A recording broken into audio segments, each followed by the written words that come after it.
It fits beautifully, Mrs. Wentworth. Perhaps a little sleeve alteration, Oh, but... Miss Collins, could I see you a moment, please? Of course, Miss Payne. Oh, excuse me, please, Mrs. Wentworth. I won't be long. You wanted to see me, Miss Payne? Yes, I do. Would you please come into my office with me? Of course.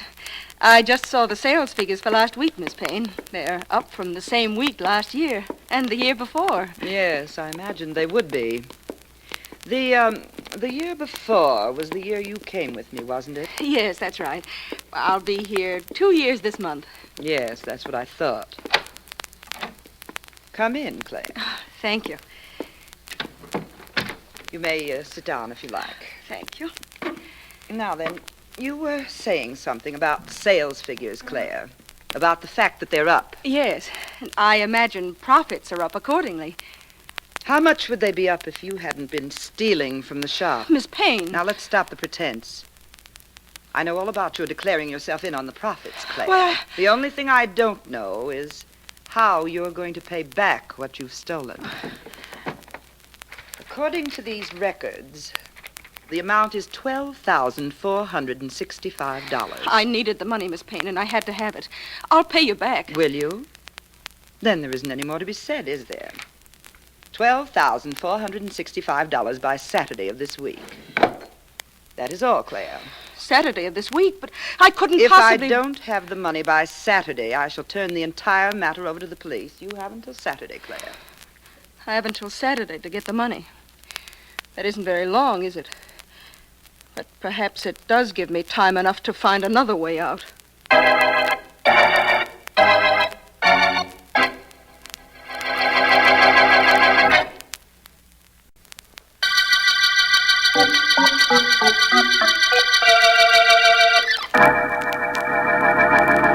Please come in any time, Mrs. Jameson. I'm sure we'll have something that you'll like. Goodbye. Come. Hello, Edith.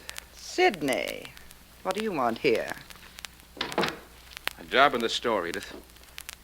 I need a job pretty bad. How the mighty have fallen. What do you think you could do around here? Anything. Anything at all. Stock clerk, maybe? Shipping room? Anything you wanted me to do. You know, Sidney, if I ever needed any assurance of my success, your being here, asking for a job, would do the trick. What about the job, Edith? You'd better get used to calling me Miss Payne.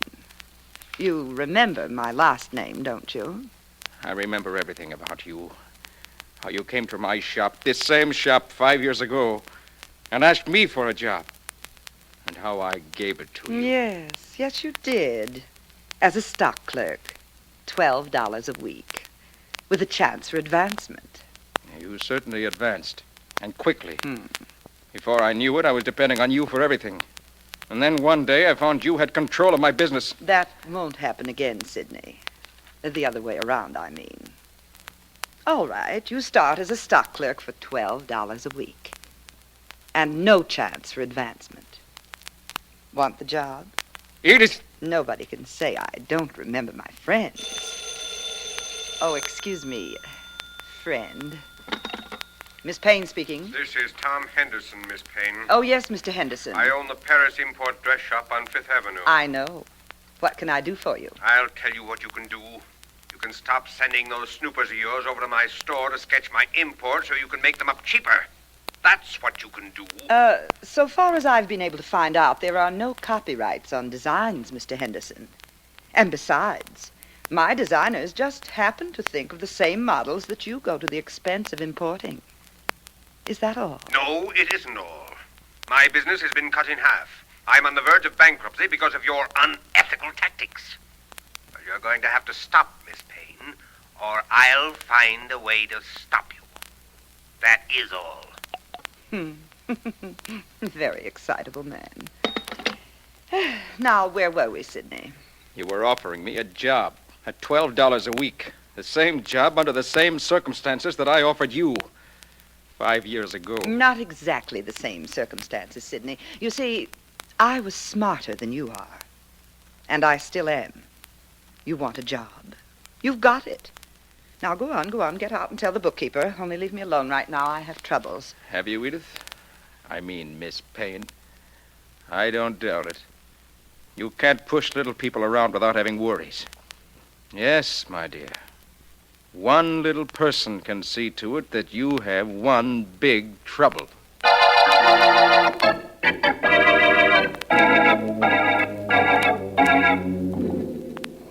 Taxi? Taxi! Oh, good evening, Miss Payne. Oh, it's you, Sidney. Through for the day so early? Get me a cab, will you? All right, Edith. I mean, Miss Payne.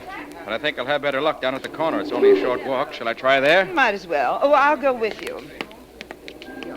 Well, how did you like your first day in what was once your dress shop? I didn't mind.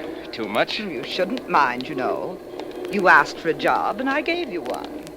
Incidentally, you forgot to thank me. Well, I have a lot of things to thank you for, Miss Payne. Yes, well, I'd just as soon not hear about them. Well, here's the corner. What about a cab? Taxi! Are all the cabs taken? In my present financial condition, cabs don't represent much of a problem to me. A popular corner we stopped on. People waiting for the lights to change before they cross the street. Sidney, what about that cab? There should be one along in a minute. Well, somebody else had the same idea about taxi cabs in this corner, apparently. Look there in back of us. The rather tall man. The one in the striped trousers and dark coat? Yeah. Who's he? Tom Henderson. You should remember him. He's one of our competitors. Only right now he insists I'm putting him into bankruptcy by stealing his exclusive imports and copying them. Oh, silly fellow. Taxi! Oh, darn. Plenty of empty trucks, but not too many empty cabs. Oh, wait here, Miss Payne. I think I see a cab pulling into the curb back there. All right, but hurry, will you?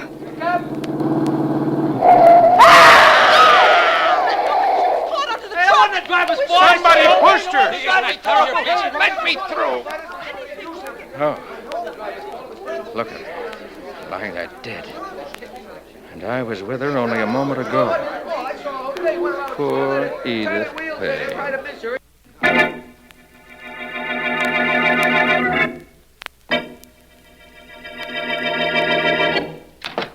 Who is it? Markham, Vance. Well, come right into my private office, Markham. You alone? Yes, Miss Deering's out to lunch and my other secretary's on an errand, so I'm holding down the fort all by myself. How are you, Vance? Well, thank you. And my favorite district attorney? All right, thanks. How busy are you at the moment, Vance? Very. Unless there happens to be a murder my favorite district attorney wants investigated. There happens to be a murder. In that case, I'm completely at your service. Details, Markham. What are the details? Well, Vance, a woman named Edith Payne owned a very successful dress shop. Mm-hmm. She was standing on the corner of 5th and Main waiting for a cab when suddenly she cried out. And an instant later, she was dead under the wheels of a truck. Well, I follow that, Markham. We got one break on the case, Vance. A newspaper photographer happened to be in the crowd. He heard her scream and managed to get a picture of her lying on the ground. Now, you can see the figures of the people who were in back of her, but not their faces. The camera was pointed down at the ground, is that right? Yes. Before I show you the print, Vance, I want to tell you what else we know of this case. Sergeant Heath made inquiries and found out that a man who admits being with Miss Payne, but claims he left her a moment before, once owned the shop, but was now working for her. His name is Sidney Taylor. And he was with her at the corner. Yes. Sergeant Heath uncovered another suspect for you, too. A man named Tom Henderson, who was being forced out of business by Miss Payne. Uh-huh. Heath found out at the shop that he was intensely bitter about it. And, well, that's all I can tell you. And now is the picture of the body of Miss Payne in the crowd. Doesn't seem to tell us much, does it? People are pretty hard to identify when their faces aren't shown. But it can be done. It can? How? Clothes, posture, some idiosyncrasy of dress peculiar to a particular individual. Oh, I see. Yes, it can be done, Markham, and in this case, I'd say it had better be done. What's this? What's what? This figure in the front row of the crowd. The man wearing the double-breasted herringbone suit? Yeah, And what about him? I don't know. But there's something peculiar about this suit. What's wrong with it, Markham? I'm sure I don't know. It doesn't fit very well. No, that isn't it. It's something else. May not be important, though. Markham, what kind of a man is this Tom Henderson? Well, from what I've learned, very stately, well turned out, and his store had quite a society clientele. Really? Then this conceivably might be his picture right here. Where? You see the cutaway trousers in the front row? Oh, yes. Henderson might well be wearing a cutaway in view of his ultra dress shop. Well, we can check that, of course. That herringbone suit still puzzle you, Vance? Very much. Wish I could figure what was wrong with it. Well, Markham, I think we've spent enough time here. Let's go down to Miss Payne's dress shop and see what we can find out there.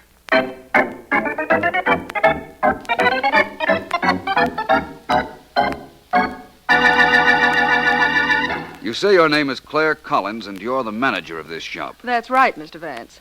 It was I who told Sergeant Heath about the trouble Miss Payne was having with Tom Henderson. That's correct, Vance. She also informed me of the fact that Sidney Taylor, who used to own this shop, was with Miss Payne. How did you know that, Miss Collins? Well, I saw them leave together.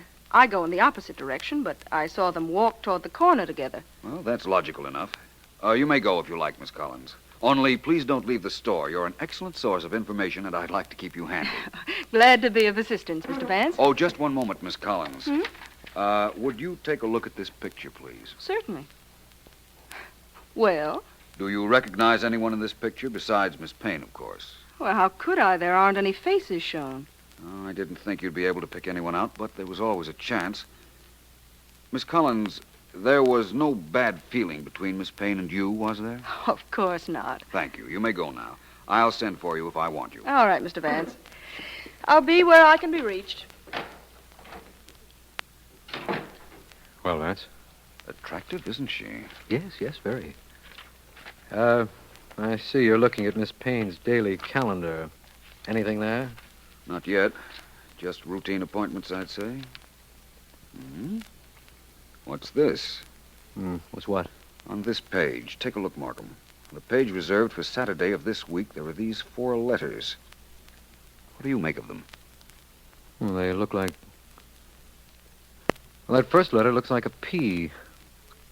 The second is definitely an I, and the last 2 are 2 C's. P-I-C-C. What does that spell or stand for? I don't know. Yet.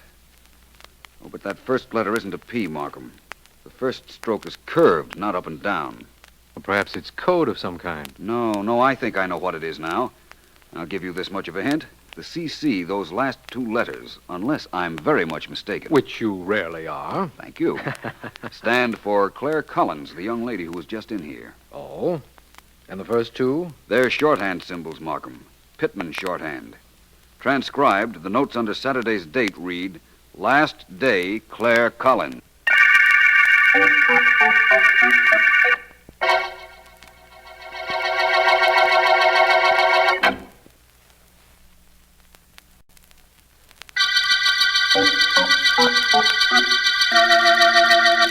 This is District Attorney Markham.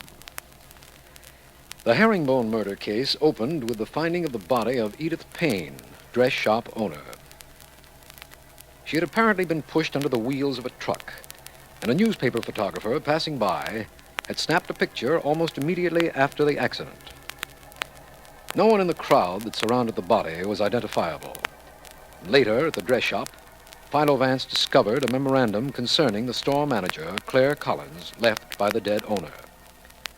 Vance has appeared puzzled by a figure in the photograph, the figure of a man wearing a double-breasted suit. He hinted there was something wrong with it, and in an effort to find out what, I have gone to a photography studio. Of course, Mr. Markham, you close the coat. I'm sorry. Never do I photograph a man in a double-breasted suit with the coat open. Yes. Always it has to be buttoned. Yes. Please. Of course, Mr. Roberti, of course. There. Now, remember, I don't want my face shown, just the suit. No face? No face. 40 years I have been taking pictures. This I never heard of before, except perhaps if this is to be a fashion picture. Oh, no, hardly. Very well. You tell me what you want. I take the picture. Thank you. Hold still, please. I'm sorry. 1 moment, and it will be all over. That's fine, Mr. Roberti. I have a great deal to do, and the sooner I get this picture, the sooner I may be able to show my friend Philo Vance some results.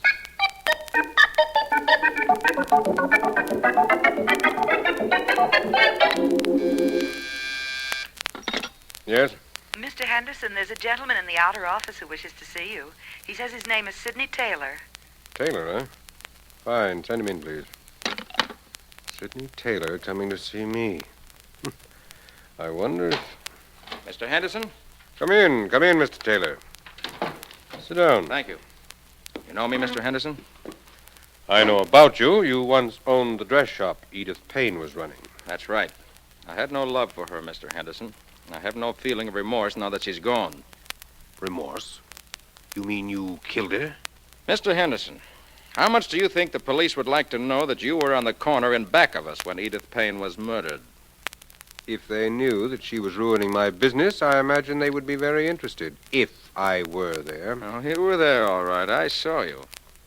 Only I have no intention of telling that to the police. No? No. And this isn't blackmail or a threat of any kind, Mr. Henderson. I just would like a job in your store. I know the business very well, and I could be valuable. It isn't blackmail, but you want a job, or you'll talk. That's right. Sorry, Mr. Taylor. If you'd come here an hour ago, I might have listened to your proposition. An hour ago? Yes. You see, Philo Vance was here. He seemed to know I was on that corner. Something he figured out from a picture. There's nothing you can do to me or for me, Mr. Taylor. I'm in this thing right up to my neck.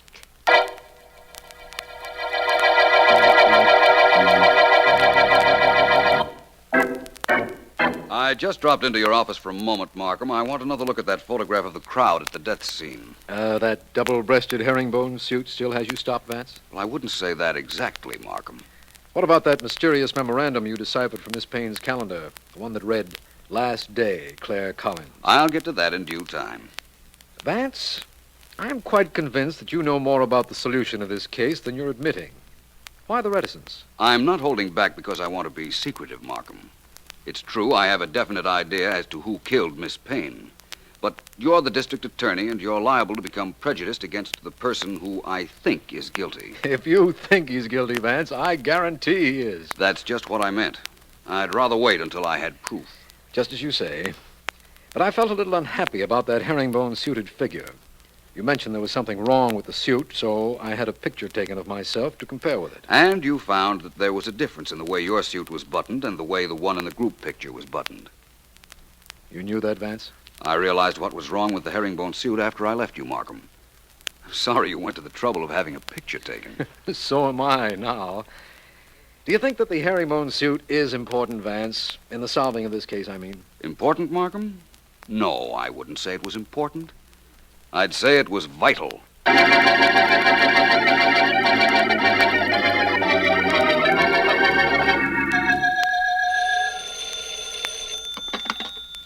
Officer Philo Vance, private investigator. Miss Gorham speaking. Miss Gorham, this is Mr. Vance. Is Miss Deering there? No, she's not. She's doing some research at the library. Can I help? Yes, you can, Miss Gorham. I'm going to give you the home addresses of two people, Sidney Taylor and Thomas Henderson. I want you to use some pretext or other and get into their homes. I want to know whether either of them owns a double-breasted herringbone suit. I'll try to find out, sir. Good. Oh, give me the addresses, Mr. Vance, and I hope I find the herringbone suit for you. Frankly, I hope you don't. Oh? You see, I'm going to see a man whom I don't know, who doesn't know me, but who I think can supply the ending to the Herringbone murder case.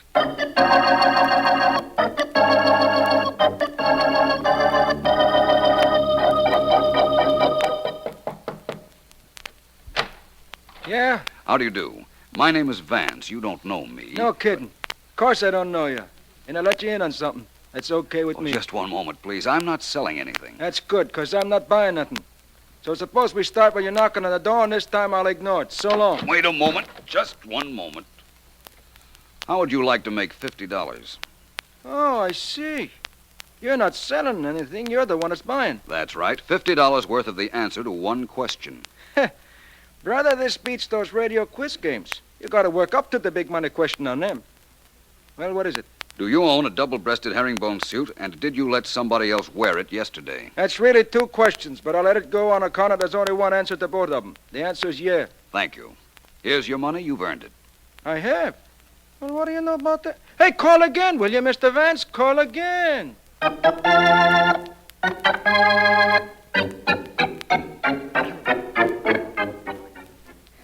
Where is Vance, Mr. Markham? I'm not used to standing on street corners I'm like sorry, this. Miss Collins. Apparently, Mr. Vance has been delayed, but he'll be here, I'm certain. Why don't you join Mr. Taylor and Mr. Henderson? They don't seem to mind waiting. Look, I don't care what they mind. All I can tell you is that Mr. Vance asked that you, Taylor, and Henderson be here. Here comes a truck headed for this corner. I thought I left orders for no traffic to come through here. Maybe the truck is getting restless, too.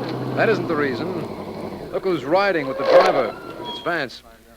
What happened, Vance? Couldn't you get a cab? Hello, Markham. Miss Collins. Sorry I was delayed a bit. Well, I see you have Mr. Taylor and Mr. Henderson waiting. Yes, Vance, I have. What's this outdoor meeting for? Well, you should know by now, Markham. You mean this is the payoff? You know who killed Edith Payne, and you're going to prove it. Make that I hope to prove it, and you'll be right. Call our two friends over here, will you, Markham, please? Of course, Vance. I'll go get them personally. I hope you have a good reason for all of this, Vance. I have, I assure you. Now, you all want to know why you were brought here, don't you? Of course we do. You're entitled to that information, Mr. Henderson. This is the corner where Miss Payne was pushed under the wheels of a truck. I know you were in the crowd, Mr. Henderson, so please stand where you were at the time. Well, I'm not sure exactly where I was. I am. I studied the photograph taken at the scene a dozen times. You were immediately in back of where Miss Payne had been standing. Right there, please. All right. Thank you. Yes, but what am I doing here, Vance? You, Miss Collins? Yes, me. I told you I wasn't here when Miss Payne was killed. I'd gone the other way, to the subway. Yes, you did tell me that, didn't you? It must have slipped my mind. Mr. Taylor, you were right alongside of Miss Payne a moment before she was pushed, right? Yes. I was standing right about here before I went for a cab. Vance, what about our mysterious man in the double-breasted herringbone suit? Where does he fit in this? I'll show you in a moment. I brought a double-breasted suit coat with me on the truck. Mac, would you hand me that coat, please? Right. Thanks. Now, Miss Collins, will you put this on over your dress and stand right about there? All right, but I never heard anything so ridiculous in my life. Perhaps not. Oh, button the coat, will you, Miss Collins? Certainly. There. Now what? Now, Miss Collins, I'm sure you won't give Mr. Markham any trouble when he takes you to headquarters. You see, you've just convinced me that you are the murderer of Edith Payne.